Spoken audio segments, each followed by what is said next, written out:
Hey everyone, Radhe Radhe, जय श्री कृष्णा। आप सब कैसे हैं? आई होप आप सब ठीक होंगे, स्वस्थ होंगे। और स्वागत है आपका अपने यूट्यूब चैनल मैजिक ट्रिक्स में। फ्रेंड्स, हमने जो हरियाणा जीके में जो टॉपिक शुरू किया है डिजास्टर मैनेजमेंट, जो कि ग्रुप 56 और 57 में जो सिलेबस मेंशन है उसमें है, तो उसको हम कवर कर रहे हैं, जिसमें मैंने आपको भूगर्भिक आपदाएं जो कि नेचुरल डिजास्टर हैं उसका जो फर्स्ट पार्ट है भूगर्भिक आपदाएं, जिसमें हमें भूकंप है, ज्वालामुखी है, उनको कवर कर रहे थे। तो सबसे पहले हमने एक पढ़ लिया था कि नेचुरल डिजास्टर क्या होती हैं, आपदा क्या होती है, ये सब कवर कर लिया था। अब मैं आपको आगे करवाऊंगी। नेचुरल डिजास्टर का जो फर्स्ट पार्ट है उसको कवर करेंगे डिटेल में, जैसे कि भूगर्भिक आपदा। अगर आपने इससे पहले नहीं देखा तो आप मेरी पहले वाली वीडियो देख लीजिए। मैंने हरियाणा जीके की सीरीज में प्लेलिस्ट में इसको डाल दिया है। आप पार्ट फर्स्ट है, चैनल पे विजिट करके देख लीजिए, तभी आपको आगे समझ में आएगा, नहीं तो समझ में नहीं आएगा। तो नेचुरल डिजास्टर का जो पहली जो आपदा है वो रहेगी भूगर्भिक आपदा। और ये जो आपदाएं होती हैं, ये जब पृथ्वी में हलचल, पृथ्वी की गहराई में जब हलचल होती है तो उसके प्रभाव से जो हमें सरफेस पर जो भी घटनाएं या जो भी हमारी आपदाएं आती हैं वे होती हैं भूगर्भिक आपदाएं, जिनमें सबसे पहली है भूकंप, ज्वालामुखी, सुनामी, भूस्खलन। तो सबसे पहले आज हम भूकंप को कवर करेंगे और इनका कंसेप्ट समझेंगे कि भूकंप कैसे आते हैं, ज्वालामुखी कैसे आती है और जो सुनामी वो कैसे आती हैं। तो इन सब का कंसेप्ट एक ही रहेगा। सबसे पहले मैं आपको कंसेप्ट बताऊंगी कि भूकंप कैसे आते हैं। तो चलिए देरी न करते हुए शुरू करते हैं। हमने भूकंप पढ़ लिया था। भूकंप क्या होता है? जो पृथ्वी पर जो भूपटल पर जो कंपन या लहर होती है उसको ही हम क्या कहते हैं? भूकंप कहते हैं। तो सबसे पहले हम देखते हैं कि भूकंप क्यों आते हैं। मान लेते हैं कि ये हमारे पृथ्वी का सरफेस एरिया है। ये पृथ्वी का सरफेस एरिया है जिस पर पेड़ पौधे हैं, हम भी हैं और जो भौतिक पदार्थ हैं वे भी हैं। तो ये पृथ्वी का धरातल है और धरातल से नीचे 100 किलोमीटर तक एक परत है पृथ्वी की, जिसको बोला जाता है स्थल मंडल या लिथोस्फेयर। आपको याद रखना है लिथोस्फेयर कितने स्थल धरातल से 100 किलोमीटर के एरिया तक कौन सी परत है? स्थल मंडल है, जिसको लिथोस्फेयर बोला जाता है इंग्लिश में। और जो ये गहराई तक नीचे जाते हैं और फिर अगर 100 किलोमीटर से नीचे जाते हैं हम, 100 किलोमीटर से नीचे लगभग 400 किलोमीटर तक कौन सी परत है? दुर्बलता मंडल बोलते हैं उस परत को। क्या बोलते हैं? दुर्बलता मंडल, जिसको एस्थेनोस्फेयर भी बोला जाता है इंग्लिश में। तो दुर्बलता मंडल का हमें पता चल गया धरातल से तो 400 किलोमीटर तक है, लेकिन अगर हम इसका स्थल मंडल से दुर्बलता मंडल की लंबाई करें ये 300 किलोमीटर हो जाएगी। तो 100 किलोमीटर तक कौन सी परत है? वो है स्थल मंडल। और जो दुर्बलता मंडल है वो है 400 किलोमीटर तक। सबसे जो मेन बात है, एक पॉइंट हमें याद रखना है, जब भी हम धरती में नीचे की तरफ जाते हैं गहराई में, तो जो हर 32 मीटर की गहराई पर 10 डिग्री सेल्सियस तापमान बढ़ जाता है। कितना? 10 डिग्री सेल्सियस तापमान बढ़ जाता है। तो फ्रेंड्स, जब हम 32 किलोमीटर गहराई में जाते हैं तो जो तापमान है वह 1 डिग्री सेल्सियस बढ़ता है। सॉरी, यहाँ पे मिस्टेक हो रखी है, 10 नहीं आएगा, 1 डिग्री सेल्सियस आएगा। तो पृथ्वी के 32 मीटर गहराई में जाने पर कितना तापमान बढ़ता है? 1 डिग्री सेल्सियस बढ़ता है। और जो हमारे स्थल मंडल है वो है 100 किलोमीटर के एरिया तक, जो पहला भाग है हमारा। अब हम सबसे जो मेन बात है वो करते हैं दुर्बलता मंडल की, जो है 400 किलोमीटर के एरिया तक। और जो दुर्बलता मंडल है इसी में क्या है? रेडियो एक्टिव पदार्थ पाए जाते हैं। क्या पाए जाते हैं? हमारे रेडियो एक्टिव सब्सटेंस, जिनको हम रेडियोधर्मी तत्व बोलते हैं। और जैसे कि यूरेनियम है, रेडियम है, ये क्या है? रेडियो एक्टिव तत्व हैं। और इस मंडल में ये रेडियो एक्टिव तत्व पाए जाने के कारण ये ऐसे तत्व हैं जो टूटते रहते हैं और लड़ते रहते हैं और टूटते रहते हैं। और इनके टूटने से क्या होता है? इनके टूटने से ऊर्जा उत्पन्न होती है, बहुत ज़्यादा ऊर्जा उत्पन्न होती है। और जो ऊर्जा उत्पन्न होती है उससे क्या होगा? वो धरती का टेम्परेचर बढ़ेगा, उस ऊर्जा से जो तापमान है बहुत ज़्यादा बढ़ जाता है। इसलिए दुर्बलता मंडल का जो तापमान है वो सबसे ज़्यादा है। कितना? 1900 डिग्री सेल्सियस है। ये आपको याद रखना है, मोस्ट इंपॉर्टेंट क्वेश्चन है, जो लगभग 1900 डिग्री सेल्सियस। और ये क्यों होता है? क्योंकि जो इसमें जो रेडियो एक्टिव पदार्थ होते हैं वो उनसे जो ऊर्जा उत्पन्न होती है उनसे तापमान बहुत ज़्यादा बढ़ जाता है। और इस तापमान के कारण ही इस मंडल में जितने भी चट्टान हैं, इस मंडल में जो चट्टान हैं, उन चट्टानों में जो भी धातु होती है वे क्या हो जाती हैं? पिघलना शुरू हो जाती हैं, क्योंकि तापमान 1900 डिग्री सेल्सियस तापमान कोई कम नहीं होता। और जो रेडियो एक्टिव पदार्थ है उनसे बहुत ज़्यादा ऊर्जा निकलती है, जिससे कि जो तापमान है बहुत ज़्यादा बढ़ जाता है। और उस तापमान के बढ़ने से जो भी चट्टानें होती हैं दुर्बलता मंडल में, और उन चट्टानों में जो भी धातुएं होती हैं वे क्या हो जाती हैं? पिघलना शुरू हो जाती हैं। और उनके पिघलने से ही क्या होता है? उनके पिघलने से ही हमारा जो मैग्मा, जिनको हम लावा बोलते हैं, वो बनना शुरू हो जाता है। मैग्मा का फॉर्मेशन होता है किनके पिघलने से? चट्टानों के मेल्ट होने से, धातु के पिघलने से, मेटल के पिघलने से क्या होता है? उसका मैग्मा का फॉर्मेशन होता है। तो आई होप आपको क्लियर होगा मैग्मा का जो निर्माण है वो कैसे होता है लावा का, जिसका जो हम ज्वालामुखी में कवर करेंगे, इससे रिलेटेड जो भी कंसेप्ट है। लेकिन आपको याद रखना है ये भूकंप में भी आपको आगे हेल्प करेगा कि मैग्मा कैसे बनता है। अब ये जो मैग्मा बन गया है, जैसे यहाँ पे दिखाया है मैंने, तो ये जो है ये दो चट्टानें हैं यहाँ पे। ये हमारा क्या है, धरती पर जो ये मैग्मा है।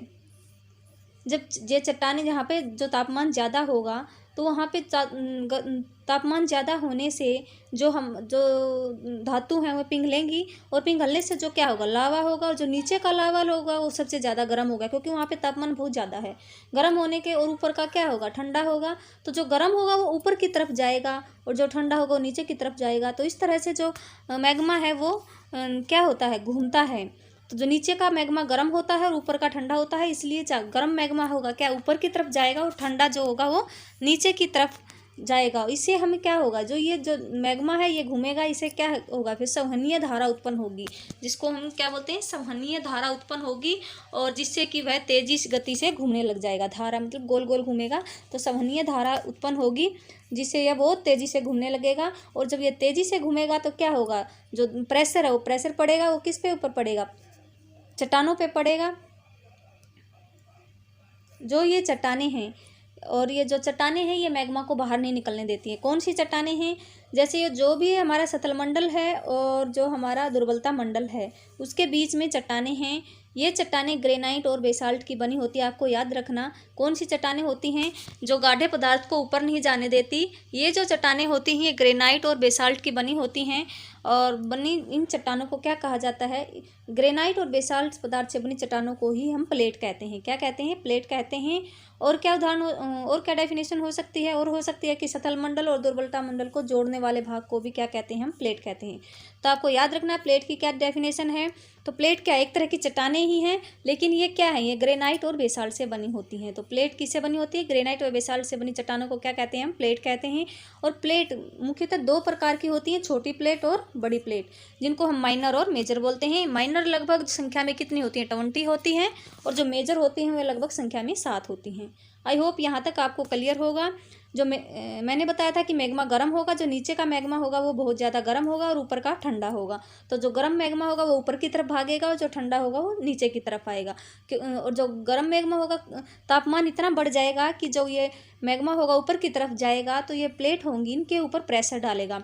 तो ये प्लेट क्या करेंगी, ये प्लेट भी घूमना शुरू कर देंगी। क्या कर देंगी, प्लेट भी इनके साथ गति करना शुरू कर देंगी, जिससे क्या होगा, जो जब इनके ऊपर दबाव पड़ेगा प्लेटों के ऊपर, तो जो इनके ऊपर जो चट्टानें बनी हैं उनमें क्या होगा, वह चट्टानें खिसकने लग जाएंगी अपनी जगह से। जो ये चट्टानें हैं ये अपनी जगह से खिसकने लग जाएंगी, और खिसकने से या फिर कोई चट्टानें टूट जाएंगी, जिससे कि हमारा लावा क्या होगा, बाहर की तरफ निकलेगा, जिसे पृथ्वी पर क्या आता है, ज्वालामुखी आता है। इस तरह से आई होप आपको ये क्लियर होगा आपको।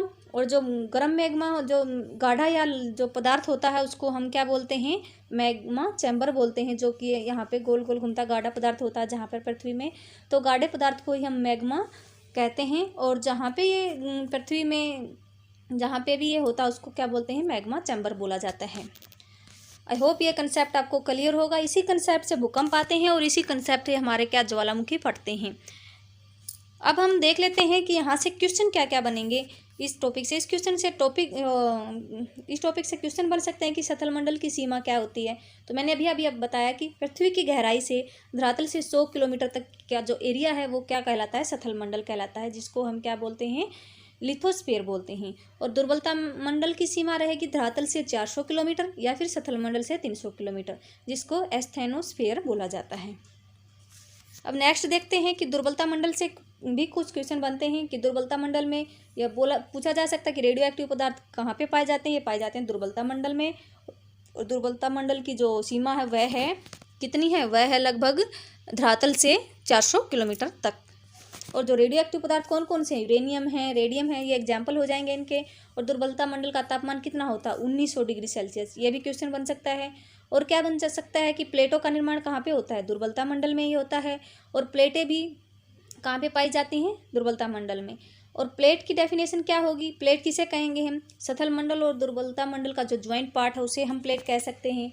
और क्या कह सकते हैं, और एक डेफिनेशन और बताई थी मैंने आपको, बताई थी कि प्लेट क्या होती है, ग्रेनाइट और बेसाल्ट के बनी हुई जो चट्टानें होती हैं उनको हम क्या कहते हैं, प्लेट कहते हैं। ये दोनों आपको याद रखना है। जो प्लेटें हैं वो किससे बनी होती हैं, ग्रेनाइट और बेसाल्ट से बनी होती हैं, और जो ग्रेनाइट और बेसाल्ट से बनी होंगी उन्हीं को हम प्लेट बोलेंगे। और एक और बोल सकते हैं कि सथल मंडल और दुर्बलता मंडल का जो ज्वाइंट पार्ट है उसको हम क्या बोलते हैं, प्लेट बोलते हैं। और जो ये प्लेट हैं जो ग्रेनाइट की बनी होती हैं उनको ये कहा जाता है आग्नेय कहा जाता है। इन प्लेटों को क्या कहा जाता है, आग्नेय प्लेटें कहा जाता है। और ये प्लेटें बड़ी और छोटी दो पार्ट में डिवाइड होती हैं। बड़ी की संख्या 7 है और छोटी की संख्या 20 है। आई होप आपको यहाँ तक क्लियर होगा। अब हम कुछ कंसेप्ट और सीख लेते हैं कि हमारे भूकंप कैसे आते हैं। इसको सीखने से पहले हमें सीखना चाहिए कि पृथ्वी की जो बंद और खुली प्रणाली है उसको सीखेंगे, तभी हमें समझ में आएगा कि भूकंप क्यों आते हैं और ज्वालामुखी क्यों फटते हैं। तो पृथ्वी है, ये हमारी पृथ्वी है, हमने मान लिया, और इसमें हम नीचे की तरफ जाते हैं गहराई में, और जो गहराई की जो भी घटनाएं होती हैं उनको हम बोलते हैं क्लोज सिस्टम या बंद प्रणाली। और जो पृथ्वी के ऊपर की जो घटनाएं होती हैं उनको हम बोलते हैं खुली प्रणाली, या जिसको हम बोलते हैं ओपन सिस्टम। आई होप यहाँ तक क्लियर होगा। बंद प्रणाली और खुली प्रणाली क्या है। जो पृथ्वी की गहराई में जो घटनाएं होंगी उसका जो अध्ययन करते हैं उसको हम बोलते हैं क्लोज सिस्टम के अंदर आती हैं, और जो ओपन सिस्टम के अंदर आती हैं जो पृथ्वी के धरातल के ऊपर होती हैं। अब जो क्लोज सिस्टम है उसमें जो टेम्परेचर है और जो प्रेशर है उसका प्रपोर्शन इक्वल होता है कि तापमान बढ़ेगा, मतलब सेम प्रपोर्शन में चलता है। जैसे कि तापमान बढ़ेगा तो क्या प्रेशर भी बढ़ेगा। तो क्लोज सिस्टम में क्या होता है, नीचे की गहराई में होता है कि अगर तापमान बढ़ता है तो प्रेशर भी बढ़ता है। जैसे कि इसके लिए उदाहरण हो जाएगा हमारा प्रेशर कुकर। लेकिन जो ओपन सिस्टम है उसमें अगर हम ऊपर की तरफ जाते हैं जैसे धरातल से, तो इसमें जो अगर उल्टा सिस्टम होता है, रेसिप्रोकल होता है, जो टेम्परेचर और रेसिप्रोकल होता है प्रेशर के। जैसे कि अगर धरातल के ऊपर तापमान बढ़ेगा तो उसका जो प्रेशर है वो कम होगा, और अगर प्रेशर बढ़ेगा तो तापमान वो ज़्यादा होगा। आई होप यहाँ पर आपको क्लियर होगा। जो कि ओपन सिस्टम है और क्लोज सिस्टम में टेम्परेचर और प्रेशर अलग अलग होते हैं। जो क्लोज सिस्टम है उसमें टेम्परेचर और प्रेशर इक्वल वे से बढ़ते हैं, और लेकिन ओपन सिस्टम में रेसिप्रोकल होते हैं। अब इसमें एग्जांपल ले लेते हैं जिससे आपको अच्छे से समझ में आ जाए। जैसे कि जो क्लोज सिस्टम है उसमें जैसे प्रेशर कुकर का उदाहरण लेते हैं हम। जो भी प्रेशर कुकर होता है उसमें क्या होता है, जैसे भी हमें प्रेशर कुकर में कोई भी खाना बनाते हैं, कुछ भी पकाते हैं, तो उसको हम नीचे से हीट देते हैं, तो तापमान देते हैं, और तापमान बढ़ने से कुकर के अंदर क्या प्रेशर भी बढ़ता है, जिससे जो अनावश्यक प्रेशर हो जाता है उसके अंदर ज़्यादा प्रेशर हो जाता है। तो उसी के कारण क्या आती है, सीटी आती है कुकर में, जिससे कि वो ब्लास्ट नहीं होता है। अगर कुकर में सीटी नहीं आती तो हमने कई बार सुना भी है कि कुकर ब्लास्ट हो जाता है। तो इसी तरह से अगर हम उदाहरण लें इस तरफ में ओपन सिस्टम में चाय के पतीले का, अगर हमें चाय बनानी है, अगर हम खुली बनाएंगे तो उसमें हमें कभी भी चाय के पतीले को फटते हुए नहीं देखा है। तो ओपन सिस्टम में ऐसा नहीं है। जो क्लोज सिस्टम है उसी पर आधारित है हमारी जो पृथ्वी की गहराई का अध्ययन हम करते हैं। अब जैसे भी है आपको समझ में आया कि कुकर फटता है अनावश्यक दाब के कारण, इसी तरह हमारी पृथ्वी के अंदर भी ब्लास्ट होता है। पृथ्वी के अंदर भी इतनी गर्मी होती है कि अगर वह गर्मी बाहर नहीं निकलेगी तो पृथ्वी में भी ब्लास्ट हो सकता है। तो इसलिए जो पृथ्वी की गहराई के अंदर जो भी घटना होती है क्लोज सिस्टम पर आधारित होती हैं। तो पृथ्वी में भी ब्लास्ट हो सकती है, क्योंकि पृथ्वी में भी अनावश्यक गर्मी को बाहर ना निकले। जो अनावश्यक गर्मी है अगर वह बाहर नहीं निकलेगी तो क्या होगी, पृथ्वी भी हमारी ब्लास्ट हो जाएगी, जिससे कि सभी प्राणी मर जाएंगे। तो पृथ्वी की गर्मी बाहर निकलती रहती है, किस रूप में, ज्वालामुखी के रूप में निकलती रहती है। इसलिए हमें ज्वालामुखी का फटना भी प्रकृति के लिए आवश्यक घटना है। हम जैसे कि बोलते हैं कि ज्वालामुखी आ गया, ये आ गया, ये सब घटनाएं नहीं होनी चाहिए, लेकिन ये प्रकृति के लिए ज़रूरी है। अगर ये नहीं फटेंगी तो हमारी जो पृथ्वी है वह भी ब्लास्ट हो जाएगी। आई होप आपको ये कंसेप्ट क्लियर होगा। इसी तरह से भूकंप आते हैं। अब हम समझते हैं कि भूकंप कैसे आते हैं। इसी प्रकार जब पृथ्वी के नीचे दुर्बलता मंडल में तापमान ज़्यादा होगा तो मैग्मा तेज गति से घूमेगा, और यदि तेज गति से घूमेगा तो क्या होगा, प्लेटें हैं वे भी घूमना स्टार्ट कर देंगी। जो ये प्लेटें हैं ये भी घूमना स्टार्ट कर देंगी, और वहाँ से क्या होगा, जो मैग्मा है वो ऊपर निकलने की कोशिश करेगा चट्टानों से बाहर, जिससे कि अगर प्लेटें सरकेंगी तो क्या होगा, वो चट्टानें अपने स्थान से हिल जाएंगी। जो ये चट्टानें ही अपनी जगह से खिसकेंगी, या फिर कुछ चट्टानें टूट जाएंगी, कुछ चट्टानें टूट जाएंगी, और जिससे जो प्लेट है जो फोर्स लगाएंगी ऊपर की तरफ, तो क्या चट्टान या तो अपनी जगह से हिल जाएगी या टूट जाएगी। उसके दबाव के ऊपर चट्टानें टूट जाएंगी और अपनी जगह छोड़ देंगी, जिससे कि जो कौन सी ऊर्जा उत्पन्न होगी, चट्टानों के टूटने से एक ऊर्जा उत्पन्न होती है। ये भी आपको याद रखना, मोस्ट इंपॉर्टेंट क्वेश्चन है कि चट्टानों के टूटने से प्रत्यास्थ ऊर्जा, जिसको इलास्टिक एनर्जी बोलते हैं, उत्पन्न होगी। और यही इलास्टिक एनर्जी जब चलने लगती है तो चलती है तो ये भूकंपीय तरंगों में बदल जाएगी, जिससे कि हमारी पृथ्वी पर भूकंप उत्पन्न होता है। ये ऐसे हमारी पृथ्वी पर भूकंप आता है। आई होप आपको ये भूकंप का कंसेप्ट क्लियर होगा। अब क्वेश्चन पूछा जा सकता है यहाँ से कि जब भूकंप की उत्पत्ति होती है तो चट्टानों से कौन सी एनर्जी उत्पन्न होती है, तो वो एनर्जी होती है हमारी इलास्टिक एनर्जी। ये आपको याद रखना है, कौन सी एनर्जी होती है, इलास्टिक एनर्जी, प्रत्यास्थ एनर्जी। कई बार क्वेश्चन पूछा जाता है एग्जाम में, हर एग्जाम में पूछा गया, ये इंपॉर्टेंट क्वेश्चन है। आपको समझ में आ गया होगा कि चट्टानों से कैसे इलास्टिक एनर्जी उत्पन्न होती है, तो कौन सी एनर्जी होती है, इलास्टिक एनर्जी। अब करते हैं भूकंप से रिलेटेड क्वेश्चन कौन कौन से एग्जाम में आ सकते हैं, तो उससे रिलेटेड हम सभी क्वेश्चन को कवर करेंगे। अब मान लेते हैं ये हमारे पृथ्वी का सरफेस एरिया है और ये हमारे नीचे की तरफ है, जो पृथ्वी का नीचे केंद्र है, इसको क्या जहाँ से भूकंप उत्पन्न होता है उसको क्या बोलते हैं हम, भूकंप मूल।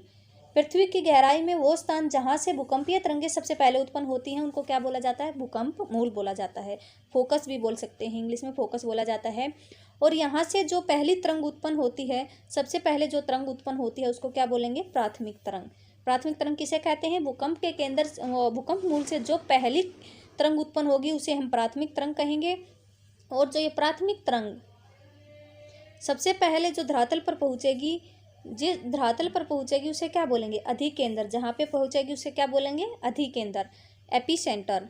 तो अधिकेंद्र क्या होता है, जहाँ पृथ्वी के धरातल पर स्थित, जहाँ पर भूकंपीय तरंगे सबसे पहले पहुंचते हैं उसे क्या बोलते हैं हम, अधिकेंद्र बोलते हैं। तो ये तीनों टर्म इंपॉर्टेंट है भूकंप की दृष्टि से। भूकंप मूल, जहाँ पृथ्वी की गहराई में वह स्थान जहाँ से भूकंपीय तरंगे उत्पन्न होती हैं, और जो वो पहली तरंग जो भूकंप में सबसे पहले उत्पन्न होती है उसे क्या बोलते हैं, प्राथमिक तरंग या प्राइमरी वेज। और जो सबसे पहले धरातल पर पहुंचती है, जिस जगह पर पहुंचती है उसे बोलते हैं अधिकेंद्र या एपिसेंटर। आई होप आपको ये क्लियर होगा। अब देखते हैं कि भूकंप के समय जो ऊर्जा उत्पन्न होती है वह कौन सी होती है। मैंने अभी भी बताई, चट्टानों से ऊर्जा होती है तो वो होती है इलास्टिक एनर्जी या प्रत्यास्थ ऊर्जा हिंदी में बोलते हैं। और ये क्वेश्चन भी पूछा गया कई बार, भूकंप के अध्ययन या विश्लेषण को क्या कहा जाता है, उसको बोला जाता है सिस्मोलॉजी। क्या बोला जाता है, सिस्मोलॉजी। और भूकंप की तीव्रता को मापने वाले यंत्र को सिस्मोग्राफ। सिस्मोलॉजी और सिस्मोग्राफ, अध्ययन को बोला जाता है सिस्मोलॉजी और तीव्रता मापने वाले यंत्र को बोला जाता है सिस्मोग्राफ। अब नेक्स्ट देखते हैं भूकंप के प्रकार। भूकंप के प्रकार 4 प्रकार के होते हैं भूकंप, जैसे कि छिछले केंद्र वाले भूकंप, वे भूकंप जो कम गहराई पर उत्पन्न होते हैं। ये छिछले केंद्र वाले भूकंप ऐसे होते हैं जो कम गहराई पर उत्पन्न होते हैं, और ये होते हैं लगभग 20 से 35 किलोमीटर के एरिया हमारे धरातल के पास ही होते हैं। 20 से 35 किलोमीटर लगभग होते हैं तक के भूकंप को छिछले केंद्र वाले कहा जाता है। और ये सबसे खतरनाक होते हैं क्योंकि हमारे धरातल के बिल्कुल नज़दीक होते हैं, जिनसे सबसे ज़्यादा नुकसान होता है। नेक्स्ट हमारे मध्यम केंद्र वाले भूकंप, जो कि 35 से 100 किलोमीटर की सीमा तक जो भी गहराई से जो भी भूकंप उत्पन्न होते हैं उनको बोला जाता है मध्यम केंद्र वाले भूकंप। 35 से 100 किलोमीटर की गहराई से जो भूकंप उत्पन्न होते हैं उनको बोला जाता है मध्यम केंद्र वाले भूकंप। आपको सिर्फ इनकी सीमा याद रखनी है। तो छिछले केंद्र वाले भूकंप कितने एरिया से उत्पन्न होते हैं, 0 से 35 किलोमीटर। मध्यम केंद्र वाले भूकंप 35 से 100 किलोमीटर तक की गहराई से उत्पन्न होते हैं। और जो गहन केंद्र वाले भूकंप हैं वो होते हैं 100 से 350 किलोमीटर की गहराई तक। तो गहन केंद्र वाले भूकंप जिनकी उत्पत्ति होती है 100 से 350 किलोमीटर गहराई तक इनकी उत्पत्ति होती है। फिर है पातालीय भूकंप। पातालीय भूकंप जो 350 से ज़्यादा गहराई से उत्पन्न हो। तो 350 किलोमीटर से ज़्यादा गहराई से उत्पन्न भूकंप क्या कहलाते हैं, पातालीय भूकंप कहलाते हैं। और जो पातालीय भूकंप नीचे हमारी जो पृथ्वी की त्रिज्या है वहाँ तक भी जा सकते हैं, क्योंकि 300 किलोमीटर से ज़्यादा जो भी भूकंप आएगा वो पातालीय भूकंप में काउंट होगा। और पृथ्वी की जो त्रिज्या होगी वह, ये भी मोस्ट इंपॉर्टेंट क्वेश्चन है, जो पृथ्वी की त्रिज्या है इसको किसने मापा था, सबसे पहले मापा था इरोस्थनीज ने मापा था। और ये लगभग कितनी थी, 6370 किलोमीटर थी पृथ्वी की त्रिज्या। आपको याद रखनी है, पेपर में आ सकते हैं कि 6370 किलोमीटर क्या है, पृथ्वी की त्रिज्या है, और इसको सबसे पहले इरोस्थनीज ने नापा था। अब पूछा जा सकता है कि पृथ्वी पर सर्वाधिक भूकंप वाला क्षेत्र कौन सा है। पृथ्वी पर सर्वाधिक भूकंप वाला क्षेत्र रहेगा जहाँ पर सबसे 63% भूकंप आते हों, जहाँ पर 100 में से 63 भूकंप आते हों या 63% भूकंप आते हैं, वो सबसे पृथ्वी का सर्वाधिक भूकंप वाला केंद्र माना जाएगा, क्षेत्र माना जाएगा, सॉरी। और जो ये रहेगा हमारा प्रशांत महासागरीय पेटी, जिसको प्रशांत महासागरीय तटीय पेटी भी कहा जाता है। और इसमें कौन कौन से देश शामिल हैं प्रशांत महासागरीय तटीय पेटी के पास? यहाँ पे हैं, आपको याद रखना है, 5 देश हैं, अलास्का, चिली, फिलीपींस, जापान और न्यूजीलैंड। आपने सुना होगा जापान में भी बहुत ज़्यादा भूकंप आते हैं, इसीलिए इनमें सबसे ज़्यादा भूकंप आते हैं, क्योंकि यहाँ ये सब इस पेटी के नज़दीक स्थित हैं, ये सभी देश। नेक्स्ट, दूसरा सबसे ज़्यादा भूकंपीय क्षेत्र कौन सा रहेगा? तो दूसरा सबसे ज़्यादा जो भूकंपीय क्षेत्र रहेगा वो रहेगा महाद्वीपीय पेटी। और वो कौन सा माना जाएगा? जहाँ पर 21% भूकंप आते हों, 100 में से 21 भूकंप आते हों, वो होगा दूसरा सबसे ज़्यादा भूकंपीय क्षेत्र। और इसमें हमारा हिमालय क्षेत्र भी शामिल है भूकंप महाद्वीपीय पेटी में, ये आपको याद रखना है। जो दूसरा सबसे ज़्यादा भूकंपीय क्षेत्र रहेगा मध्य महाद्वीपीय पेटी, जिसमें हमारा हिमालय क्षेत्र भी आता है। अब भूकंप से होने वाली जो घटनाएं हैं, संकेत हमें कुछ मिलते हैं। जब भी भूकंप आता है उससे पहले हमें कुछ संकेत मिलते हैं, उनमें सबसे जो मेन है वो रहेगा इम्पोर्टेंट, जो एग्जाम में पूछा जाता है, यही है कि वायुमंडल में अचानक रेडॉन गैस की वृद्धि हो जाती है। भूकंप आने से पहले हमें ये, अगर रेडॉन गैस की उपस्थिति सबसे वायुमंडल में ज़्यादा हो जाती है तो जो वैज्ञानिक है वो मान लेते हैं कि अब भूकंप आने वाला है। तो वायुमंडल में अचानक रेडॉन गैस की वृद्धि क्या दर्शाती है? कि भूकंप आने वाला है। और वातावरण में अचानक तापमान भी बढ़ जाता है, और टीवी सिग्नल, उसके ऑडियो विजुअल में खराबी आ जाती है। ये तो नॉर्मल कारण है जो हमारे काउंट होते हैं, लेकिन एग्जाम में यही पूछा जाता है कि वायुमंडल में अचानक रेडॉन गैस की वृद्धि क्या है? भूकंप आने का संकेत है। नेक्स्ट है भूकंपीय तरंगे। वीडियो लंबी हो रही है, चलो फिर भी हम इसको कवर कर लेते हैं। भूकंपीय तरंगे, हमारा जो भूकंप का वो चैप्टर कंप्लीट हो जाएगा। भूकंपीय तरंगों में सबसे पहले तो हमें ये पता होना चाहिए कि तरंगे क्या होती हैं। जो तरंगे होती हैं वे होती इलास्टिक ऊर्जा का तरंगों से चलना क्या कहलाता है? भूकंपीय तरंगे कहलाता है। जो हमारी चट्टानों के टूटने से जो इलास्टिक एनर्जी उत्पन्न होती है, मैंने आपको बताया था, वो क्या होता है? भूकंपीय तरंगे कहलाती है। आगे ये जो जब चलती हैं, ये जो तरंगे, प्रत्यास्थ ऊर्जा की तरंगे, ये आगे क्या होती है? वही भूकंपीय तरंगे बनती हैं। तो ये मुख्यतः 3 प्रकार की होती हैं। पहली, जिनको बोला जाता है प्राइमरी वेव या प्राथमिक तरंगे। और इन तरंगों की खासियत क्या है? ये सभी पॉइंट इंपॉर्टेंट है, आपको याद रखने हैं। इन तरंगों को अनुदैर्ध्य तरंगे भी कहा जाता है, और ये सबसे पहले उत्पन्न होने वाली तरंगे हैं। मैंने बताया था जो सबसे पहले तरंग उत्पन्न होती है उसको क्या बोला जाता है? Primary wave. और सबसे तेज गति से चलने वाली तरंगे भी हैं। इनकी स्पीड होती है 8 से 14 किलोमीटर पर सेकेंड। और ये तरंगे तीनों माध्यमों से गुजर सकती है। माध्यम कौन कौन से? ठोस, द्रव, गैस, तीनों माध्यमों से गुजर सकती हैं। और ये ध्वनि तरंगों की तरह चलती है। किसकी तरह? ध्वनि तरंगों की। चलो, मोस्ट इंपोर्टेंट क्वेश्चन है, पूछा जा सकता है कि प्राइमरी वे किन तरंगों के समान चलती हैं? ध्वनि तरंगों के समान। और दूसरा, इनको संपीड़नात्मक तरंगे भी कहा जाता है। नेक्स्ट है द्वितीयक तरंगे, जिनको हम अनुप्रस्थ तरंगे या गौण तरंगे भी बोलते हैं।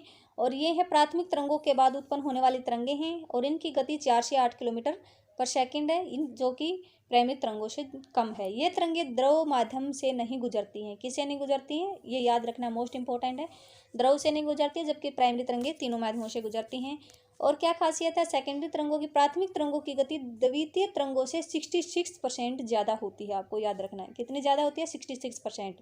और ये प्रकाश व जल तरंगों के समान चलती हैं। किसके समान? प्रकाश व जल तरंगों के समान। और प्राइमरी तरंगे ध्वनिक तरंगों के समान चलती हैं। नेक्स्ट और लास्ट पॉइंट रहेगा हमारा धरातलीय तरंगे, जिनको हम सरफेस वेव्स या एल वेव्स या लव वेव्स भी बोलते हैं। यह धरातल के भाग पर चलने वाली तरंगे होती हैं, और इनकी स्पीड 5 से 3 किलोमीटर पर सेकंड होती है। कितनी? 5 से 3 किलोमीटर पर सेकंड। सबसे कम होती है प्राइमरी से भी और सेकेंडरी से भी। और इनकी खोज की थी HD लव नामक वैज्ञानिक ने, इसीलिए इन्हें हम क्या कहते हैं? लव तरंगे भी कहा जाते हैं। आपको पता है लव बहुत खतरनाक होता है, इसलिए ये तरंगे भी क्या है? बहुत खतरनाक हैं। ये तरंगे सबसे विनाशकारी तरंगे होती हैं, और क्योंकि ये धरातल पर चलती हैं और इनकी गति को हम महसूस करते हैं, क्योंकि इन्हीं तरंगों से सबसे ज़्यादा विनाश होता है। क्योंकि धरातल पर अगर हम कंपन महसूस होगा तो क्या होगा? बिल्डिंगें गिरेंगी, जो पहाड़ है वो टूटेंगे। इसलिए ये क्या है? ये सबसे विनाशकारी तरंगे हैं। ये था हमारा जो भूकंप का टॉपिक, ये हमारा कवर हो गया। आगे हम करेंगे ज्वालामुखी नेक्स्ट वीडियो में। अगर आपको वीडियो पसंद आई हो तो प्लीज़ लाइक करें, चैनल को सब्सक्राइब करें। मिलते हैं नेक्स्ट वीडियो के साथ। Thank you.